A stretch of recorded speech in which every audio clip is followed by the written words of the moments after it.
et du blâmable. C'est-à-dire que normalement, par cette prière que tu accomplis, tu es censé t'écarter du haram. Maintenant, on se pose la question. On fait la prière. Est-ce que ça a amélioré notre relation avec Allah subhanahu wa ta'ala, le fait de prier? Est-ce qu'on a réussi par le biais de cette prière à nous écarter des péchés, à souder les obligations, à avoir un meilleur comportement? Ou est-ce qu'on prie, mais on est les mêmes, il n'y a rien qui change?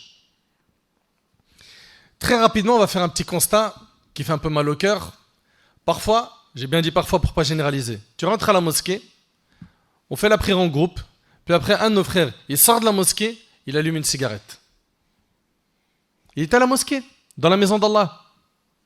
Allah Ta'ala dit Inna salata tanha anil fahsha'i wal munkar. La prière, elle préserve des turpitudes et du blâmable. Normalement, c'est pas le réflexe qu'il doit avoir quand il sort, n'est-ce pas?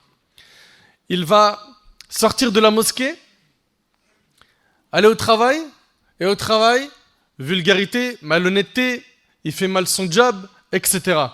Mais tu viens de faire la prière. Tu viens de faire la prière.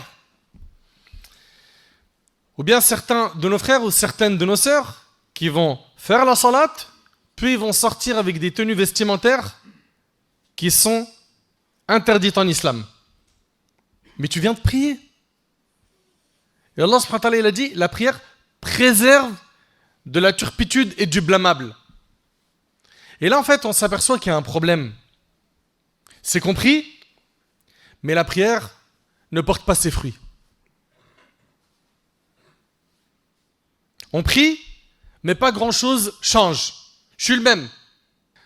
Allah tabaraka wa ta'ala, il nous dit dans le Coran, wa aqimus salah, et accomplissez la prière.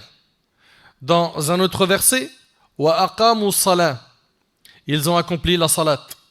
Wa yuqimuna salat, c'est toujours dans Surat al-Baqarah, et ils accomplissent la salat. Wal muqimina salat, et quant à ceux qui accomplissent la salat, Allah subhanahu wa ta'ala, il ne dit pas ceux qui font la salat, il dit ceux qui accomplissent la salat.